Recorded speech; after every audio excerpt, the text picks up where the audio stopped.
Hello, everybody. Welcome to Game On Epic Slant Press Edition. We are honored to have a guest with us today, Mr. David Brevik from Gazillion Studios. How are you doing, David?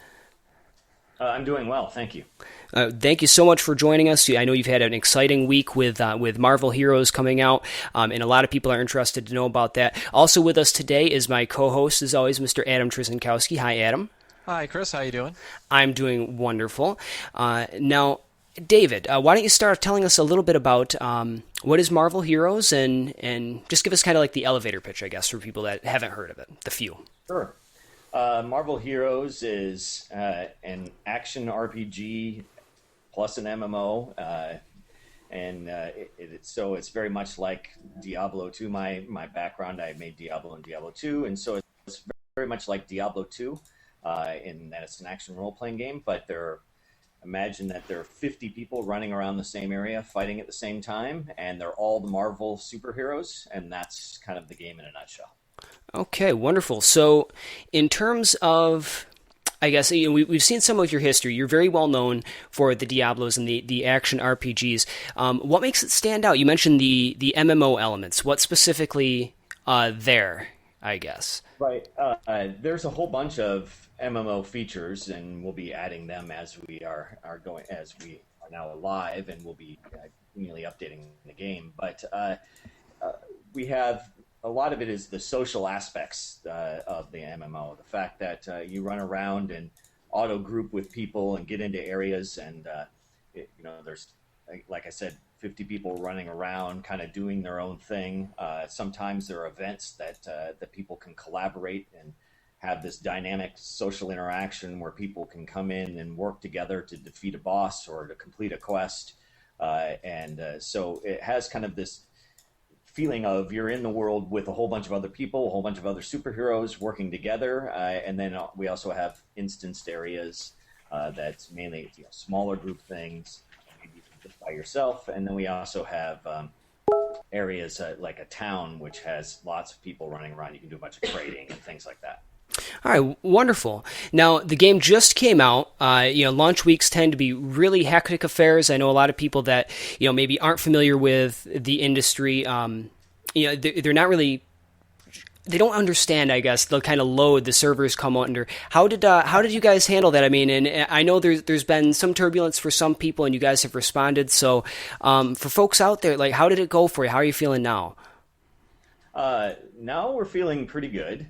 We have, just like all MMOs, we've had a little bumps and bruises along the way here, little stumblings here and there. But for the most part, the servers have held up pretty well. We've been getting little updates and finding problems and addressing them very quickly. We've had a patch each and every single night to try and address any kind of hot issues and add stability to the entire thing. And so far, I'm very pleased with the way it's gone. I've been through launches before that have been much, much worse. Oh, yeah, absolutely. I think, Adam, you and I have been through a couple that are substantially worse than anything that's happened here. Oh, I would certainly agree, so yes. Yes. So now, though, I mean, I've played a few times at this point since the game officially came up. I've had any issues whatsoever. How are things today? Today are great. I don't know if we've had any real catastrophic issues today. I think that everything's been playing really smoothly. Lag seems to be very low, and servers are humming along at a good pace and have good CPU usage and good low memory and everything. So it seems to be really responsive today. Great, and that's a great thing, because I imagine this early out of the gate, your player numbers have still got to be kind of on the rise from launch, right? I mean, as people hear about it come in and. Yeah, the amount of daily active users we've seen has increased every single day so far. Oh, wonderful. And we're kind of bracing ourselves for the weekend here. We'll see how it goes. Right, yeah, I can imagine that it's going to be a very, very busy weekend for you. Yeah. We hope so. Absolutely. So we have some people right now in our chat room. Hello, chat room. This is actually, David, our first time ever streaming live to the internet on this show. So you're helping us break in here. So sorry if there's technical issues at all. I guess we can claim that we're newbies here, but yeah, newbies, not noobs like we so often see in the game. I have a question. Well, I may be a noob too. I'm not quite sure. Well, I have a question for you now. to play Marvel Heroes is pretty different, I think, from playing a game like Diablo, in that it does have these MMO elements. How do you balance the game to be able to accommodate so many people in small areas, and to encourage cooperation? Well, there was a bunch of fundamental design changes that we needed to make. Never before had we really made an action RPG that had respawning in it, for instance. And coming up with a way to add respawning to an action RPG was not a trivial problem to solve. Creating levels that were random and also load people into them, and who gets loaded into what areas, and all of these kind of things. There are a lot of tricky problems that need to happen. And so there's not only the technical side of this, which is pretty difficult, but but then from a gameplay standpoint, we wanted to include a bunch of things that make the experience really feel like an MMO, and that means dynamic events. Like I said, having these, Electro, for instance, in Hell's Kitchen comes down, and everybody needs to work together to defeat him. These kind of zone-wide bosses. That's one thing. We have other missions that are going on that kind of sprout up. But we got to help the police, apprehend some people or whatever it is. And so, kind of getting these events together that allow people to cooperate and interact. And then, lastly, the combination of powers that the different heroes have, and having them work together really well. Was also another thing. That's, I've got powers that benefit the entire my party, or even people outside of my party in a certain radius, and things like that. Those were things that we really wanted to focus on, so there's more of a spirit of cooperation. Wonderful. And being so tied to the Marvel universe, you have such a rich tapestry of lore and of IP to draw from. Was it a challenge to remain true, I guess, to the content, especially when you're dealing with so many characters in this setting? It wasn't really difficult. It was more difficult choosing what to do.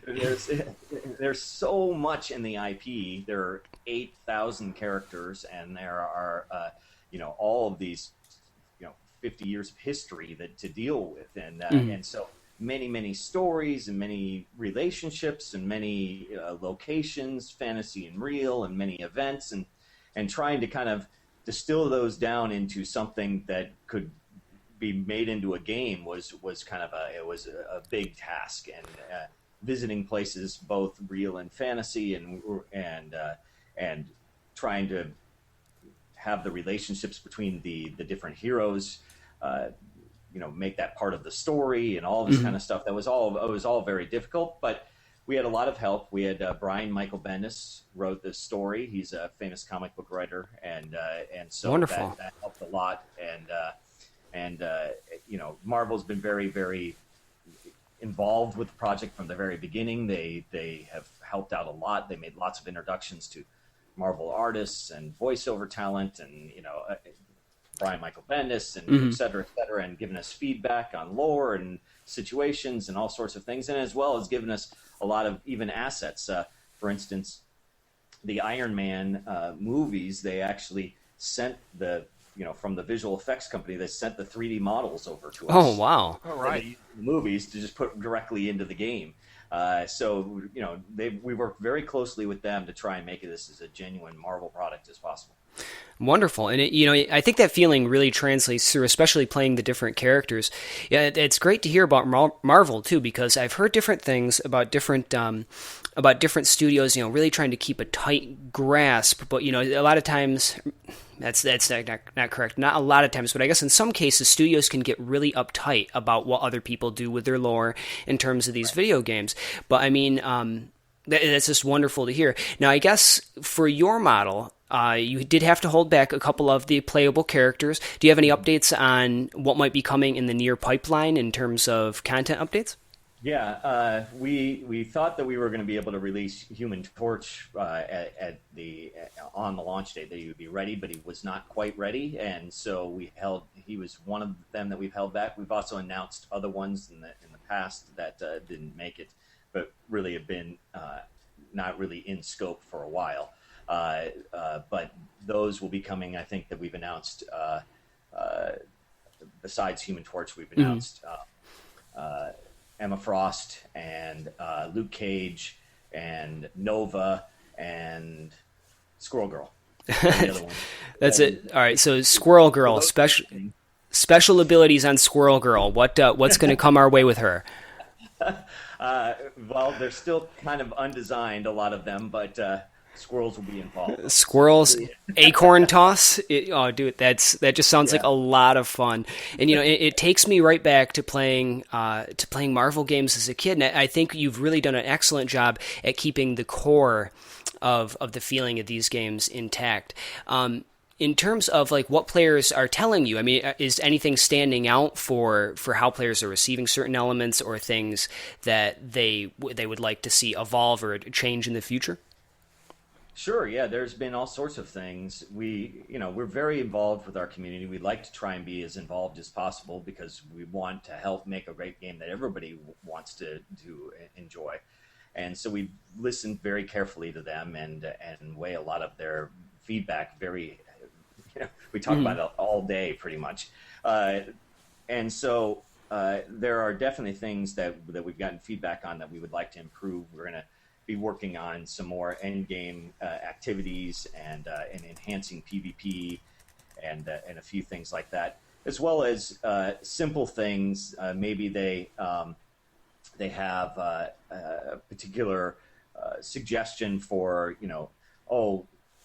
we're dropping the same hero for them that they're playing in the game, and we're not unlocking a new hero for them or something like that, which is actually technically a bug. But the back is really helpful for us because we can go and we can correct these problems, and we do them as soon as possible. In fact, I think the fix for that one goes live tonight. But so I think that we are listening to them, we value them, and we're trying to make this the best possible experiences as we can make. Okay. So I'm looking at playing the game. If I'm a total newcomer, what tips would you, as a lead developer, give me to go in and just trounce everyone that comes in my path? Trounce, huh? I don't know if I have suggestions on trouncing. All right, well, MMO parlance, pwn. I want to pwn, so how would I do that? All right, well... First, go buy Hulk and then jump around a bunch. Okay. Okay. So I don't know. All I can ask is that they download the game and give it a try. It's completely free. There are 5 great characters to choose from at the very beginning, and give that a try and see if they like it. There are a whole bunch of different ways to play the game. I think every single hero plays very differently from each other, and so it's hard for me to give you suggestions on a particular character because there are just so many ways to make each and every character, and they play all very, very differently. Yes. But overall, I think that it's pretty easy to really kind of get in and kick some butt, and as our marketing guy likes to say. Press a button and awesome happens. And so absolutely. I think that's really, the more you click, the more awesomer or something like that. Right. Well, so my question, I'm kind of curious about is, you're picking people's heroes, right? A lot of people are very serious about their heroes. Are you getting a lot of feedback like, well, Spider-Man should really be a little bit stronger and, Iron Man shouldn't be this way. Do you get a lot of that feedback as well? Sure, we do, even from Marvel. We have a little debates with them. So absolutely. For instance, one thing is that in fact, Marvel, I think not just people on the message boards were talking about how Spider-Man should be able to pick up cars, and he can eventually, but he gains his point later that allows him to do that, and we're going to push that earlier so that he can actually pick up cars right from the very beginning. That's good. I was a big Spider-Man fan, still am. He should be able to pick up cars. Yes, yes. Yeah, I think we're all in agreement. Awesome. So, David, I'd like to rewind things just a little bit. Before the show, we were talking about, of all things, NBA Jam. Now, how long ago did you actually get into the games industry? I started in the video game industry in 1991, which is, forever ago at this point. Yes, I was 5 at that time. I'm the youngin', but I have such good memories of playing your games. And when I read some of your bio and was looking into your history before we talked, and you're responsible for a lot of games that made up parts of my childhood. So when you first got into it, I mean, everyone has a dream for what they want to be when they grow up. But was it always your dream to kind of to make video games, or how did this all come about to get here? Yeah, it always has been my dream to make video games. It's all I ever wanted to do. My dad brought home an Apple II Plus a long time ago, in the maybe 1980 or something, right around there, and I didn't have access to a whole bunch of games, but I wanted to play games, and I could see, I had access to a few games, but really, if I wanted to play games, I had to write them myself. So I taught myself to program. And over a course of a few years, and really kind of stuck with it, and then spent a large portion of my teenage life in front of the computer making games, and I loved it, and grew as a programmer and understood more and more, and then knew that is exactly what I wanted to do with my life, pretty much from the moment I started making games and programming. Wow. That's exactly what I wanted to do. And so then right after college, then I got a job working in a small company called FM Waves. That they made clip art, which back before the internet, when you wanted art for a newsletter or a presentation or whatever, you got it on a CD-ROM or a stack of floppies. And so they were doing that, and that business was struggling a bit, and so they had a bunch of artists, and they knew they could get a game contract, so they needed a programmer, and that's why they hired me. I was only there for a short time, and my paychecks started bouncing, so I left. And always a good time to leave. Yeah. And so then there was an ad in the paper for somebody. They were looking for a programmer.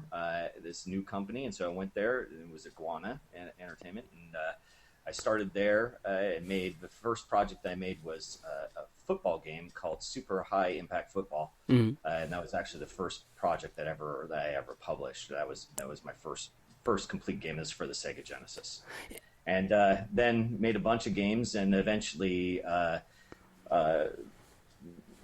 long story short here, but made a bunch of games in between there. Iguana moved to Texas, and I didn't want to move to Texas, and so I stayed and just created my own company. And that company became Blizzard North. Wow, and that is like dropping an anvil there. So Blizzard North, you were there for a while, created some of the most iconic games in history. How does your experience there translate now to these projects? I mean, because you were kind of forging new paths back then. Now you can take all these lessons and create. What's an even better game is the ultimate goal, the game that's going to stand the test of time. So how did that inform you? Oh, yeah, absolutely. I don't really think that this game would have been possible without having made Diablo 2. There are a lot of lessons that we've learned along the way, from technology lessons to gameplay lessons to all sorts of things, and really to take what I feel is, taking action RPG and taking it kind of to the next level, turning it into an MMO and having lots of people playing at the same time, and making this a more dynamic social gaming type. I think that really relies on the fact that I had done those other things in the past and could start out with that staple of goodness and then add on top of that. And so really the only way that this would have been possible is really making the other things. And then that, and having a great team that has stuck with me for a very long time. I have a lot of people on this project that worked on Diablo and Diablo 2 with me and things like that. So we have a bunch of technical and design people that worked with for a long time, and that also really helps. Our collaborative experience really pays dividends in being able to do this thing in basically in about 3.5 years. Sure, absolutely. I mean, when you have a team that you can work closely with, that you can trust to do that, I'm sure that just kind of pushes you forward at a faster rate than what would otherwise be possible if you were just assembling a new team. Yeah, absolutely. So, David, I mean, it's been great talking to you. I mean, it's somewhat surreal, honestly. I mean, a couple of years ago, Adam and I were doing this show, and if you had told us back then that we'd be sitting down talking to David Brevik today, we wouldn't have believed it. No way would I have believed that. So, well, we also kind of have to apologize too because of our running jokes. So, one of our running jokes for the longest time was, and not directed towards you, but you have a lot of people that sort of pop up on games and said, "Oh, I worked on Diablo 2," and it's like, well, yeah, but you weren't, a main guy. You're just this one guy that no one's ever heard of. And so the running joke was, well, I worked on Diablo 2, but you can't make that on the show when you're here. You're like, no, you didn't. I don't even know who you are. You're a fraud. Right. Yeah, there were a lot of people that worked on Diablo 2, and we have definitely diversified. And there's a core group that's stuck here, but we've definitely spread out. The biggest obviously contributors that aren't here are Max and Eric Schaefer, and they went over and made Runic and are making the Torchlight games. And I'm still very good friends with them. I only live a couple blocks from them, so we hang out all the time. So yeah, they're very good friends. Oh, wonderful. Well, David, thank you so much for joining us on the show today. Before you go, is there anything you would like to put out there, or just direct people as like a closing message for everybody? First off, thanks for the opportunity. I appreciate the time that you guys have given me here. And secondly, I really encourage everybody to just go to marvelheroes.com, download the game. It's free. You don't have to pay us anything. You have almost nothing to lose but a couple hours to download and have some fun. Absolutely, and I think we both echo that. It's a very fun game. And David, sometime in the future, please come back. We'd love to talk to you again. Absolutely, it'd be my pleasure. All right, wonderful. Well, thanks again, everybody. Thank you for tuning in. Remember, you can find us at mmorpg.com. You'll see more stuff about Marvel Heroes, lots of other great content, and you'll hear us every week, and hopefully David in the future. Thanks again, David, and thank you, everybody, for tuning in today. Yep, thank you very much. All right, great. So we will stop the official feed there. Thank you, everybody in the chat.